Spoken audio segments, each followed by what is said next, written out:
Hedda Tessman. Is that right? This is your husband's home? Hedda is fine. So could you tell us the events of the evening, the way you remember them leading up to the shooting? No, my memory's a bit fuzzy. It was a party after all. Certainly I can do my best. First thing I remember seeing is a bloody mess of a person dragged into my foyer. Before that, please. There was a lot of yelling. Earlier. Where should I start? Back in 1990, Downstage Theatre in Wellington mounted a production of Ibsen's classic Hedda Gabler, starring Catherine Wilkin.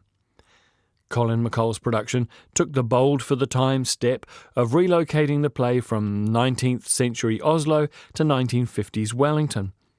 Well, it was bold for New Zealand, but not that bold for the rest of the world, as Hedda Gabler has been reinvented and reinterpreted almost since that first season in 1891. What that production was, though, was acclaimed. The Hedda of a lifetime, The Guardian said, when it played at the Edinburgh Festival. Now we have a new screen version of the play that also relocates it to the 1950s, England this time, as American writer-director DaCosta reunites with the lead actor of her film Little Woods, Tessa Thompson, to take on the challenge of the play some describe as the female equivalent of Hamlet. Thompson is Hedda, newly married to academic George Tesman, Tom Bateman. They've taken out a heavy loan from Judge Brack, Nicholas Pinnock, to buy the grand home of Hedda's father, the late General Gabler. In one of several minor but intriguing diversions from the original, Hedda is General Gabler's illegitimate daughter, hence why she couldn't inherit. Hedda likes the finer things in life, so they're throwing a party, ostensibly to celebrate Tesman's ascendancy to a fine job at the university. Unfortunately, Eileen Lovborg, played by Nina Hoss, one of Hedda's former lovers, arrives at the party unexpectedly, and it turns out that not only is she now sober, she is a competitor with Tesman for that university job.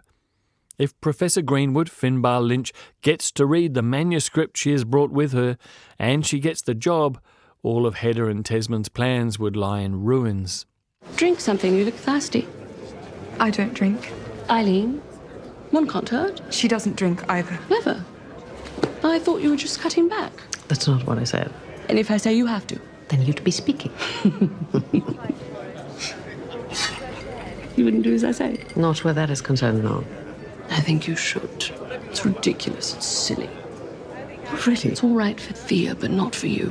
You can write your books with them and teach with them at the university, and you might even be able to get jobs alongside them. But they'll never really respect you if they think you can't do it like the boys Hedda, do. please. You saw Greenwood's face earlier when you asked for a soft drink, like a soft woman. What did you see? Condemned. I'm used to contempt. Condemned for your extracurricular interests, yes, but for your mind, your character. He can think what he likes. Thompson and DaCosta are veterans now of the Marvel Cinematic Universe. DaCosta made the unfairly maligned The Marvels, and Thompson has made several appearances as Valkyrie, so this feels very much like a one for them, one for us sort of thing. Hedda is quite arch, though, not very naturalistic, and I suspect my resistance to it is either a resistance to Ibsen or that DaCosta's script doesn't depart enough from him. It features a heightened sensuality or sexual tension, as if Ibsen was being filtered through Emerald Fennell's Saltburn. If you know how I feel about Saltburn, you'll know that I don't consider that to be much of a good thing. But Thompson carries the film with her combination of brazen self-confidence and utter desperation. Hedda, the classical character, is a complex jumble of desires, frustrations and neuroses. It's no wonder actors are still queuing up to play her. And Thompson isn't afraid to make her choices seem, if not unforgivable, at least unsympathetic. But true, I suppose. All three films in today's program feature suicide as a narrative device. In one, a character only considers the possibility, but in the other two, characters go through with it. I've never been fond of how suicide is used in scripts. It's often as if a character's demise solves a plot problem for the writer first and foremost. But I suppose I have to give old Ibsen the benefit of the doubt here, even if I'm still not quite feeling it. I'll get this position and begin paying bills. Eileen Loveborg is applying for your position at the university, George. Endowment and all. What? She's asked to be considered. I'm in competition with that woman. She codes it up to Professor Greenwood. Him or his wife. George, What she gets up to. what does she get up to?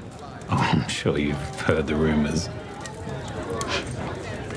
I've heard she's reformed, changed her ways, stopped drinking, apparently. Really? While she was at the Innocent. Yeah, but what does that matter? Look, we got married, we borrowed money, we went into debt because the position was virtually mine. That was before the reappearance of Eileen Loveborg. Don't be afraid of a little competition, Desmond. This isn't a game. Do you even care? I care deeply, my love. I can't wait to see how it turns out. Hedda is streaming now on Prime Video and is rated R16 according to their own classification system. Incidentally, Prime doesn't appear to be promoting Hedda very effectively on their app. It wasn't on the front page when I started looking and had to search the full word HEDDA before it would even appear in the search results.